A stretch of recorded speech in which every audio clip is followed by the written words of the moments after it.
빛으로 오신 예수님이라는 말씀으로 여러분들과 함께 하나님의 마음을 나누려고 합니다.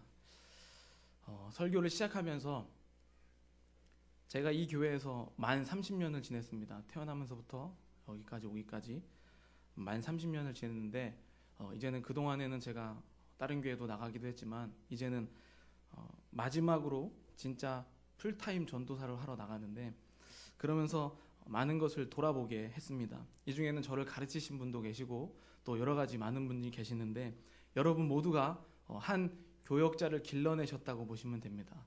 제가 이렇게 말하는 것 자체가 한마디 한마디가 다 여러분들의 잘못을 통해서 또는 잘한 일을 통해서 제가 이렇게 성장하고 또 하나님의 말씀을 전할 수 있게 되었습니다. 그러면서 저는 이 감사한 마음을 제 논문의 감사의 글에 나와 있는 거로 여러분들께 읽어드리려고 합니다. 그 감사의 글입니다. 하나님께서는 저를 늘 바른 방향으로 인도하셨습니다. 제가 잘못된 길로 들어섰을 때에는 다른 사람들을 통하여 저를 다시 하나님의 길로 인도하셨습니다. 이 논문을 마치고 되돌아본 10년간의 감리교 신학대학교에서의 길은 이와 같았습니다. 그래서 가장 감사를 올려야 할 분은 하나님이십니다. 또한 학교에서 저를 도와준 많은 선생님과 친구들, 저를 물질적으로 또는 신앙적으로 키워준 참 좋은 교회, 그리고 저의 가족들이 모두 이와 같은 모습으로 논문을 쓰는 데 많은 도움을 주었습니다. 저는 이 논문이 훌륭하거나 학문적인 업적을 쌓았다고는 생각하지 않습니다. 다만 저의 10년간의 신학교 시절을 마무리하는 한 권의 책이라고 생각합니다. 그래서 많이 부족합니다. 보는 이에 따라서 미완성처럼 보이기도 하고 실수와 서투른 부분들이 많이 보일 수도 있습니다. 이제야 신학교 입학식 즈음에 들었던 한 원로 목사님의 고백이 생각납니다. 나는 신학을 몇십 년 했지만 아직도 신학이 무엇인지 모르겠다. 그래서 더 감사합니다. 이제는 이러한 깨달음처럼 겸손한 사람이 되어 실제로 교회 현장에 나가 이수호라는 책 또는 논문을 시작하려고 합니다. 이러한 기회를 만들어주신 하나님께 또 한 번 감사를 드립니다. 이렇게 제가 그 글을 썼습니다. 오늘 이 강단에 서서는 제가 이 미랄교회부터 시작해서 만민교회 그리고 참좋은교회까지 오게 된 30년 제 인생과 같은 그것을 한번 돌아보게 되었습니다. 그러면서 제가 내릴 수 있는 겸손한 표현은 바로 아직도 모른다라는 이런 표현이 맞는 것 같습니다. 그런데 저는 굉장히 어제 하루는 괴로운 날을 보냈습니다.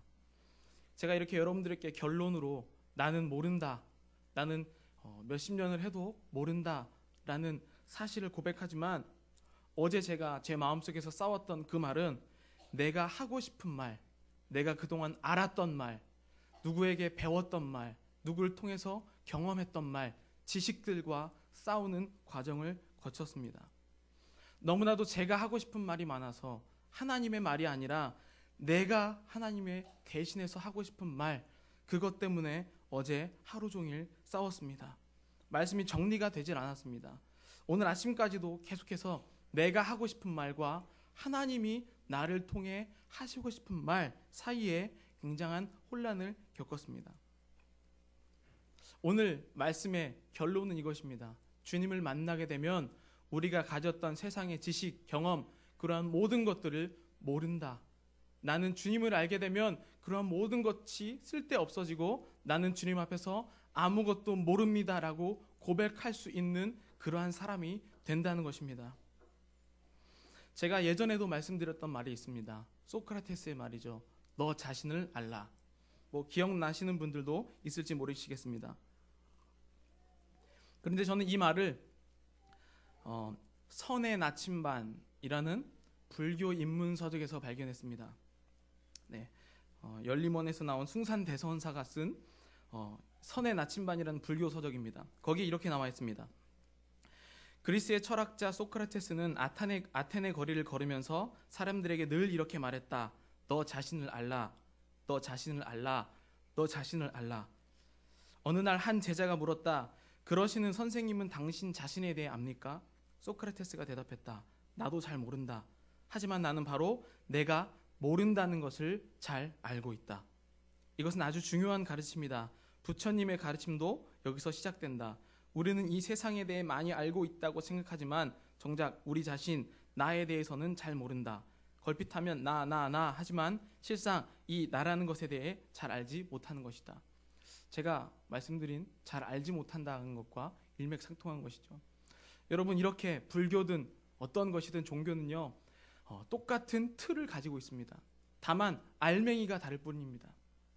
소크라테스가 이 너 자신을 알라라고 했었던 직접적인 배경은 바로 소크라테스의 직속 제자인 플라톤이라는 사람을 통해서 드러나게 됩니다. 왜냐하면 소크라테스는 책을 쓰지 않았습니다. 그래서 그의 글을 본 사람들의 증언을 통해서 알게 되는 것이죠. 마치 예수님이 책을 쓰시지 않았던 것처럼 이 플라톤이 소크라테스를 보고 소크라테스의 변명이라는 책에 이런 이야기가 나옵니다. 어느 날 소크라테스의 친구인 카이레폰이 델포이의 아폴론 신전에 가서 아테네에서 가장 현명한 사람이 누구인지 물었습니다. 이에 대해 소크라테스가 가장 현명하다는 신탁을 받게 되었습니다. 소크라테스는 친구에게 이 신탁을 전해 듣고는 당황했습니다. 왜냐하면 자신은 아무것도 아는 것이 없다고 생각했기 때문입니다. 그래서 소크라테스는 아테네에서 지혜롭고 현명하다고 칭송받는 사람들을 찾아다녔습니다. 사람들을 찾아다니는 과정에서 소크라테스가 중요한 깨달음을 얻게 됩니다. 그것은 사람들이 잘 알고 있다고 생각하는 것들이 사실은 제대로 아는 것이 아니라는 것입니다. 또한 그 사람들은 자신이 잘 모르고 있다는 사실조차 알지 못하고 있다는 사실이었습니다. 결국 소크라테스는 델포이 신탁이 자신을 가장 현명한 사람이라고 한 이유가 최소한 소크라테스는 자신이 잘 모른다는 것을 알고 있는 사람이다 라는 의미임을 깨닫게 된 것입니다.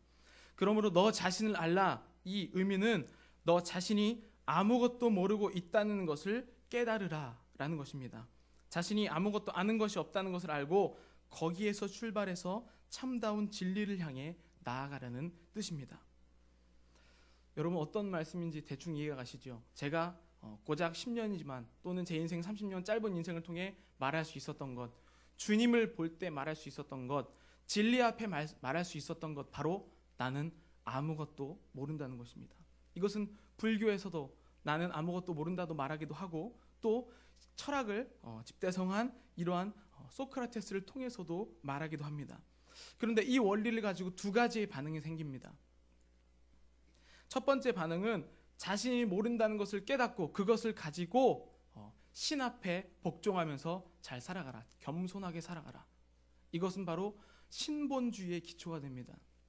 그런데 두 번째 반응은 너의 그 겸손, 그 가능성을 가지고 너가 최고인 듯이 살아가라. 이것은 바로 인본주의의 기초가 됩니다.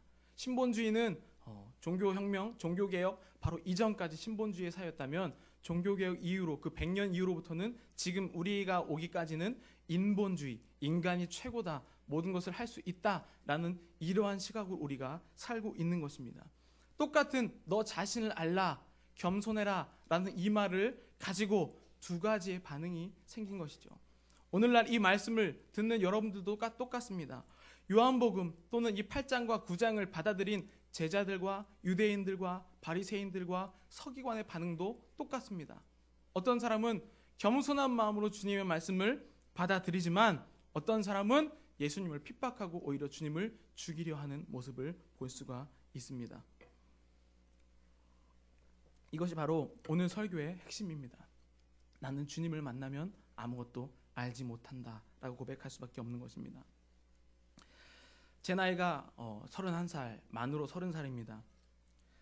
예수님이 공생애를 시작하셨던 나이가 30살입니다. 그리고 제가 소개할 노래, 이 노래의 제목도 서른즈음에입니다. 여러분 다 아시죠? 네, 나이 많으신 분들은 모르시고 김광석이라는 사람의 서른즈음에라는 노래입니다. 어제 하루 종일 한 몇십 번 이 노래를 반복해서 들은 것 같습니다. 가사는 이렇습니다. 또 하루 멀어져 간다. 내 뿜은 담배 연기처럼 작기만 한 내 기억 속에 무얼 채워 살고 있는지 비어가는 내 가슴 속에 더 아무것도 찾을 수 없네. 계절은 다시 돌아오지만 떠나간 내 사랑은 어디에. 내가 떠나보낸 것도 아닌데 내가 떠나온 것도 아닌데 조금씩 잊혀져 간다. 머물러 있는 사랑인 줄 알았는데 또 하루 멀어져 간다. 매일 이별하며 살고 있구나. 뭐 아시는 분도 있으시겠지만 저는 이 가사를 딱 보면서 이런 느낌이 들었습니다. 이 김광석이 쓴 노래는 아니지만 김광석은 32살에 죽었는데 이 가사를 보면서 이제 이 30쯤에 세상이 어떻게 좀 돌아가는지도 좀 알겠고 이제 어떻게 돌아가는지 알겠으니 세월이 점점 빠르게 느껴지기 시작하고 그런데 아직도 무엇을 위해 살아야 하는지 또는 무엇을 위해 존재해야 하는지에 대한 대답에 대한 괴로움을 가지고 있구나. 아직도 해결된 것은 없는데 시간이 흐른다는 것을 체감하면서 어찌해야 할지 모르는 마음을 담고 있는 것처럼 그렇게 느껴졌습니다.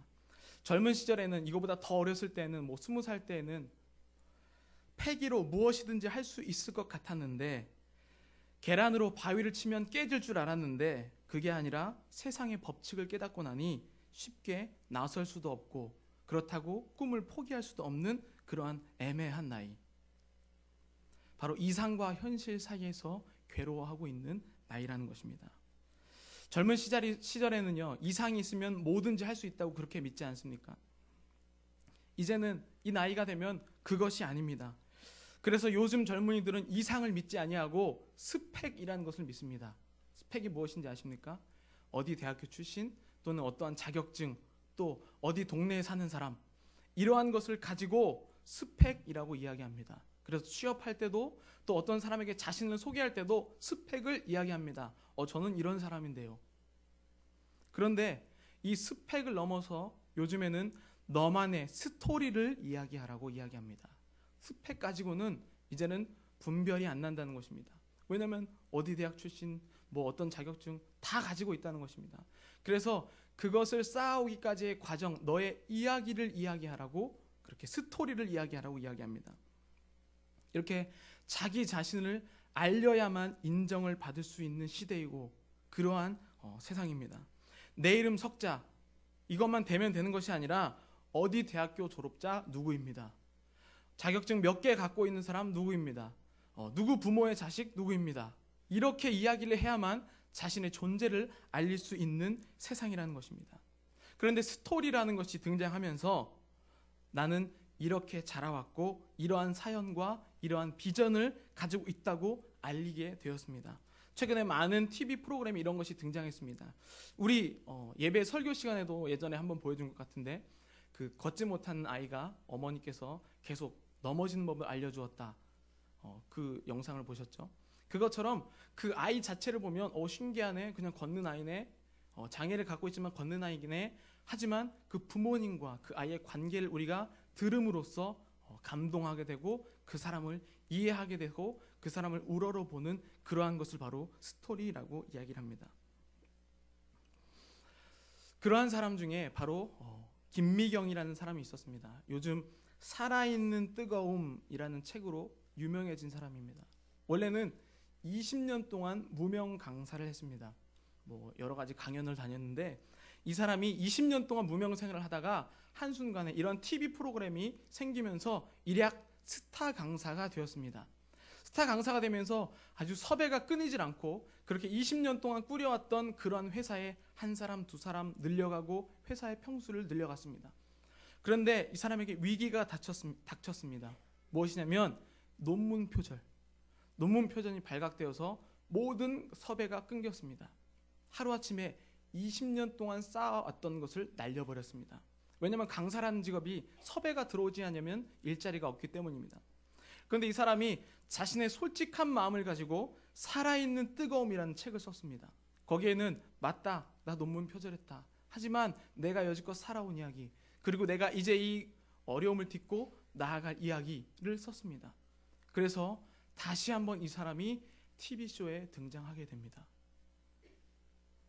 사람들은 오히려 솔직하게 인정한 그동안은 스펙으로 이 사람을 보았다면 이제 김미경이라는 사람의 스토리를 이해하면서 이 사람을 더욱더 믿게 된 것입니다. 여러분 참 살기가 어렵습니다. 20년 동안 스펙을 쌓으면서 겨우 스타 강사가 되었는데 논문 표절이기에 하루아침에 모든 섭외, 밥줄이, 자기의 명예 모든 것을 내려놓아야 하는 세상. 이것이 바로 우리가 사는 세상입니다. 여러분들이 몇십 년 동안 읽어놓은 그러한 일터, 가정 한순간에 넘어질 수 있는 것이 바로 우리의 세상이라는 것입니다. 이런 의미에서 서른쯤에란 노래 가사가 더욱더 저에게 와닿았습니다. 이제 좀 뭔가 알 것 같은데, 세상은 이렇게 살아가면 될 것 같은데 내 이상과 현실은 더욱 멀어져 가는 모습. 여러분, 예수님이 공생에 30살까지는 일반인으로, 누구의 아들로, 가난한 그러한 아들로 살았습니다. 그런데 이제 하나님의 아들로 살기 시작합니다. 예수님이 왜 스펙을 내세우고 싶으시지 않으셨겠습니까? 나는 하나님의 아들이다. 너희들 모르냐? 나는 이 목수의 아들이 아니라 하나님의 아들이고, 나의 스토리, 내가 창세 전부터 있었던 그런 신이다. 주님이 30년 동안 그것을 참고 계셨습니다. 스펙과 스토리가 충분히 있으셨지만 주님은 30년을 참고 그들에게 말씀하시지 않으셨습니다. 그런데 오늘 요한복음 9장 그리고 또 8장부터 시작하는 이 이야기는 바로 예수님이 자신을 알리기 시작합니다. 나는 누구다. 8장에서는요, 예수님이 어떠한 취급을 받냐면 8장 55절입니다.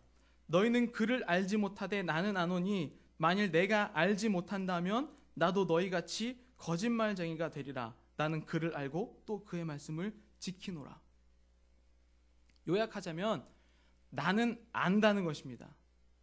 예수님이 말씀하시되 이 유대인들, 성전에서 유대인들, 바리새인들, 서기관들, 율법에 능통한 자들, 당시의 스펙과 스토리를 모두 가지고 있던 그 사람들에게 이야기하는 것입니다. 나는 안다. 그런데 너희는 모른다. 한마디로 스펙도 없고 이 바리새인들과 서기관들과 유대인들 입장에서 보면 한마디로 스펙도 없고 스토리도 없는 어디 시골 깡촌에서 올라온 놈이 와서 나는 알고 너희는 모른다 라고 하는 모양입니다. 그러니까 예수님을 이 사람들은 뭐라고 했냐면 귀신 들렸다고 합니다. 예수님을 보고. 뭐야 이거, 스펙도 없고 스토리도 없고 어디 저 촌동네에서 30년 동안 목수의 아들로 산 녀석이 다시 갑자기 나타나서 나는 하나님으로 알고 너희는 모른다니. 이 사람들은 종교인이죠. 이 사람들은 종교만 그렇게 파고들었던 몇십 년 동안, 50년 동안 나이로 보나 지식으로 보나 예수님보다 훨씬 많이 아는 사람들이 바로 이 사람이었습니다. 그래서 이 사람들이 예수님께 이렇게 이야기합니다. 8장 57절입니다. 유대인들이 이르되 네가 아직 50세도 못 되었는데 아브라함을 보았느냐? 예수께서 이르시되 진실로 진실로 너에게 이르노니 아브라함이 나기 전부터 내가 있느니라 하시니. 이 사람들이 하는 이야기는 이것입니다.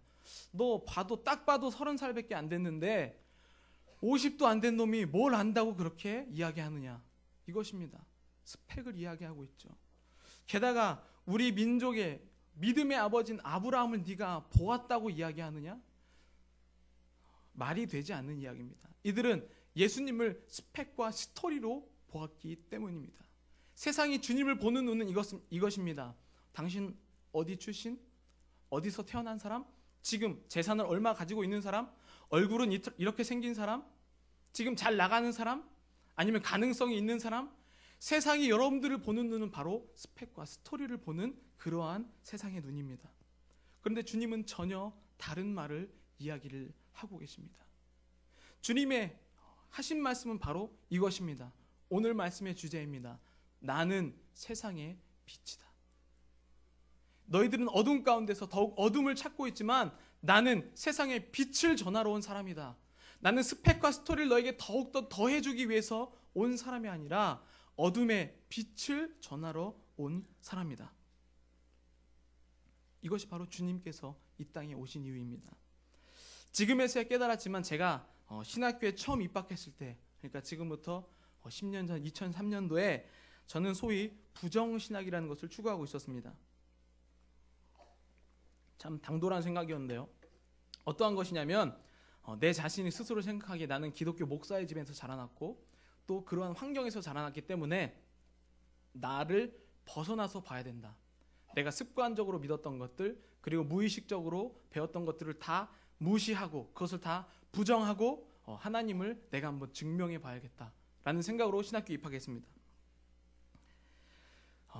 스펙으로 하나님을 믿기 시작한 것이죠. 그래서 저는 열띤 토론을 했습니다. 교수님께 질문도 하고 여러분들이 궁금하신 것도 질문하고 또 선배들에게 친구들에게 질문했습니다. 그런데 아무도 저에게 확답을 주지 못했습니다. 그래서 저는 신학교 1, 2학년 때를 방황했습니다. 4.0 만점에 1.6, 1.7 평점이 이 정도였습니다. 저에게는 그런 학점이 중요한 게 아니었습니다. 왜 질문에 대답해 주는 사람이 없는가?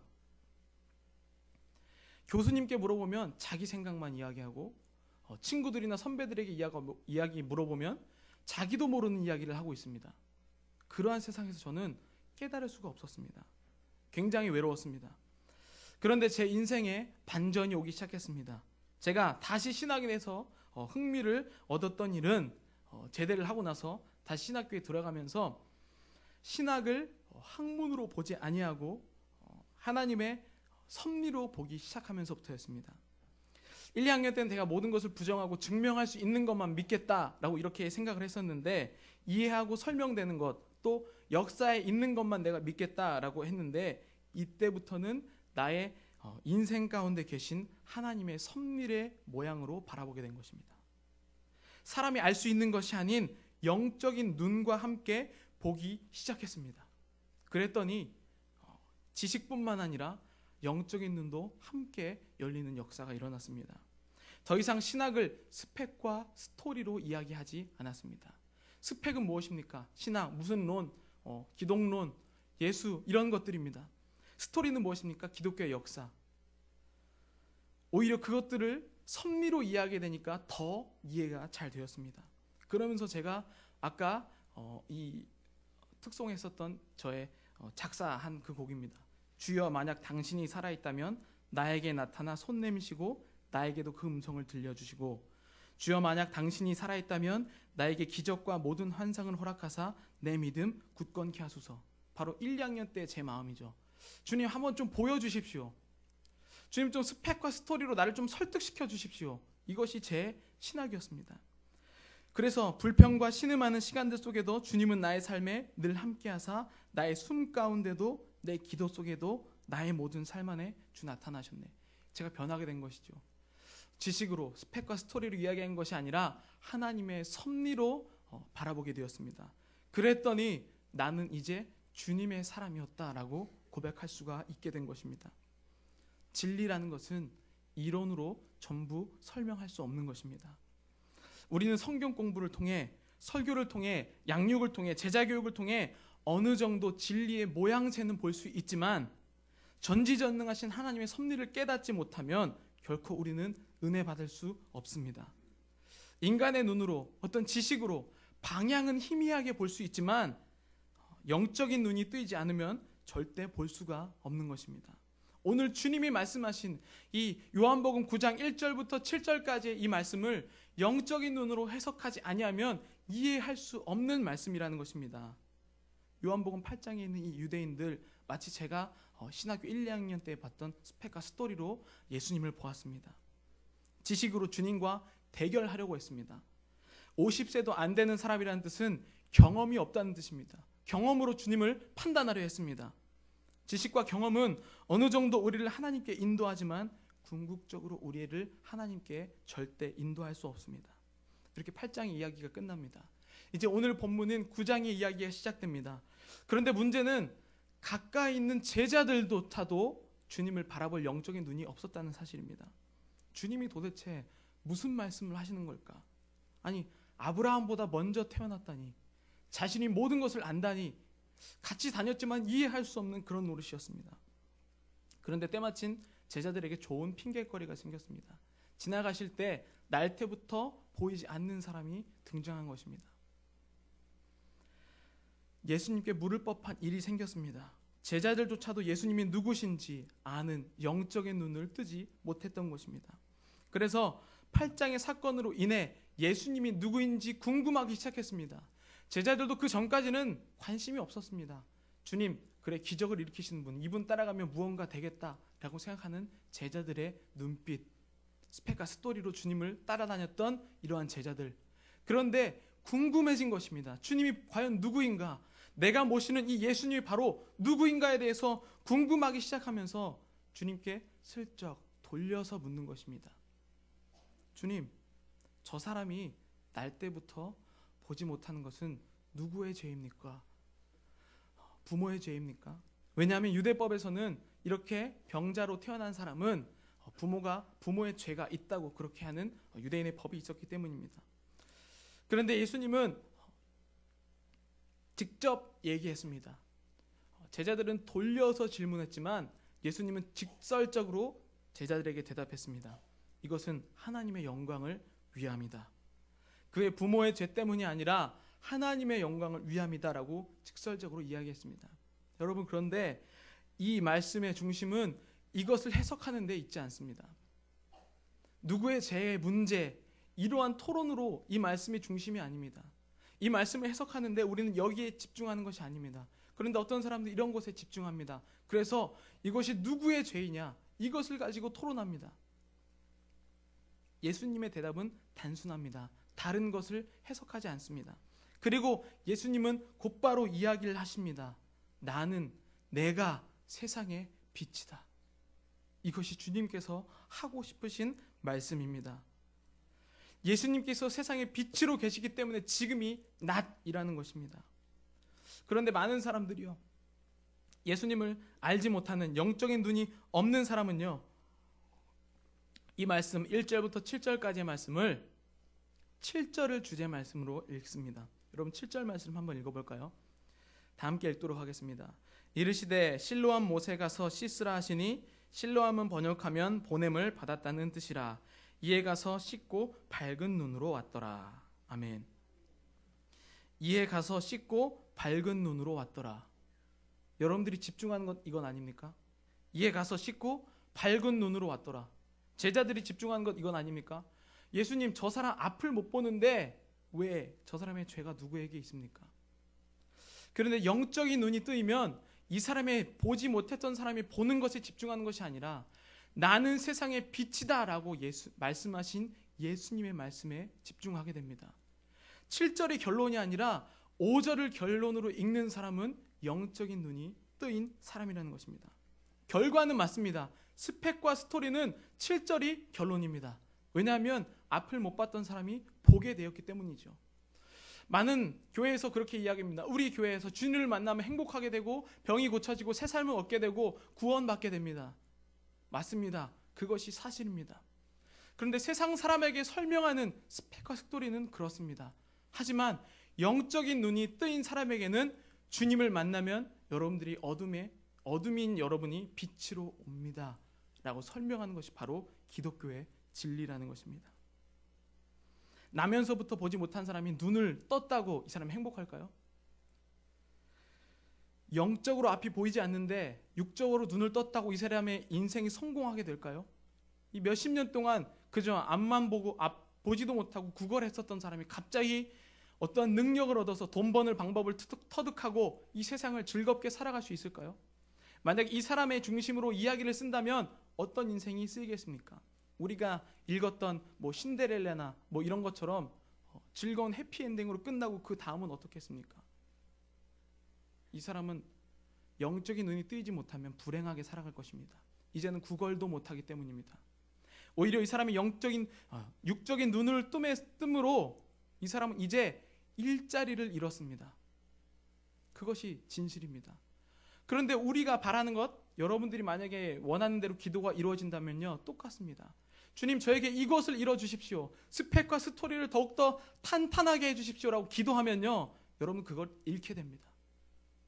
영적인 눈을 뜨지 못하면 스펙과 스토리를 아무리 쌓게 돼도 30년 만에 40년 만에 다 잃을 수밖에 없다는 것입니다. 우리는 주님이 세상의 비침을 고백하게 해달라고 기도해야 됩니다. 그래서 9장 25절에 이렇게 나옵니다. 대답하되 그가 죄인인지 내가 알지 못하나 한 가지 아는 것은 내가 맹인으로 있다가 지금 보는 그것이니이다. 이게 이 앞을 보지 못하는 맹인이 유대인들 제사장들에게 가서 이제 내가 죄인이 아닙니다. 더 이상 병이 나았으니 죄인이 아닙니다라고 고백을 해야 됩니다. 그래서 아까 그 사람들이 몰려 있는 곳으로 갑니다. 제사장들, 유대인들, 바리새인들에게 갑니다. 왜냐하면 나 이제 깨끗해졌으니 사람들과 함께 지낼 수 있다고 기도를 받아야 되기 때문이죠. 갔습니다. 그런데 이 사람을 핍박하기 시작합니다. 너 그 귀신 들린 사람한테 병 고침 받았지. 게다가 안식일날 이런 기적을 행해? 이러한 질타를 받게 됩니다. 그러니까 이 사람이 나는 그런 거 모르고 확실한 사실은 내가 보지 못했지만 지금 보는 것이다라고 이 사람들에게 이야기하는 것이죠. 여러분, 지금 25절에 이 날 때부터 보지 못했던 사람이 과연 영적인 눈을 뜬 사람일까요? 아니면 아직도 육적인 눈으로 보는 사람일까요? 지금 이 사람이 고백하는 것은요, 스펙과 스토리입니다. 정확한 것은, 결론은 내가 보지 못했다가 보게 되었습니다. 그들에게 당당하게 이야기하고 있는 것입니다. 주님께서 주님을 믿게 되었으니 내가 행복하게 되었고 부자가 되었습니다라고 사람들에게 당당하게 전파하는 것이죠. 그런데 이 사람이 다시 주님에게로 갑니다. 9장 후반부로 가면, 그러면서 이 사람이 주님에게 가서 이야기하기를, 주님, 저는 이제 주님을 주님으로 볼 수 있게 되었습니다라고 고백합니다. 왜냐하면 이 사람들이 이 맹인에게 물었을 때 예수님이 누구인지 궁금해졌기 때문입니다. 당장은 자기의 소원, 당장은 자기가 원하는 것, 앞이 보이지 않는 것에 대해서 기도하고 주님께 나아갔지만 눈을 뜨고 나니 예수님이 누구인가에 대해서 궁금했기 때문입니다. 여러분, 한국교회가 왜 더 성장하지 못하느냐? 당장은 내가 보이는 것에 대해서 기도했습니다. 그런데 해결되었는데 예수님이 누구인지를 묻지 않기 때문입니다. 7절로 결론은 맺었는데 5절인 눈, 영적의 눈을 뜨지 못하고 7절에만 계속 머물러 있으려고 하기 때문입니다. 육체적으로 병에 걸렸으나 이제 그것이 해결됐는데 거기에 안주하며 살아가기 때문이죠. 그런데 이 사람을 따라서 또 예수님 앞에 바리새인들과 유대인들이 또 주님을 따라와서 등장합니다. 39절부터 41절까지 나옵니다. 예수께서 이르시되 내가 심판하러 이 세상에 왔으니 보지 못하는 자들은 보게 하고 보는 자들은 맹인이 되게 하려 함이라 하시니, 바리새인 중에 예수와 함께 있던 자들이 이 말씀을 듣고 이르되 우리도 맹인인가? 예수께서 이르시되 너희가 맹인이 되었더라면 죄가 없으려니와 본다고 하니 너의 죄가 그대로 있느니라. 결론적으로 주님이 말씀하십니다. 바리새인들이 물었을 때 우리도 맹인입니까? 이 사람들은 아직도 스펙으로 묻고 있는 것이죠. 내가 아직도 지식을 모른다고 생각하십니까? 내가 아직도 이런 서기관과 바리새인들과 유대인 율법에 능통한 자인데 율법을 모른다고 생각하십니까? 라고 다시 한번 묻습니다. 주님께서는 그들에게 또 한 번 말씀하십니다. 너희가 안다고 하니 아직도 죄인이다. 여기서 다시 한번 여러분들에게 너 자신을 알라라는 말을 드리고 싶습니다. 주님을 만나게 되면, 진리 앞에 서게 되면 내 자신을 안다고 했을 때 나는 아무것도 모른다라고 고백할 수밖에 없습니다. 왜냐하면 내 자신을 제대로 알게 되면, 진리 앞에 서게 되면 그것이 너무나도 크고 두려워서 아무 이야기도 할 수 없기 때문입니다. 그들은 안다고 하기 때문에 여전히 맹인입니다. 주님 앞에 스펙과 스토리를 갖다 대기 때문에 여전히 그들은 영적으로 눈이 어두워져 있습니다.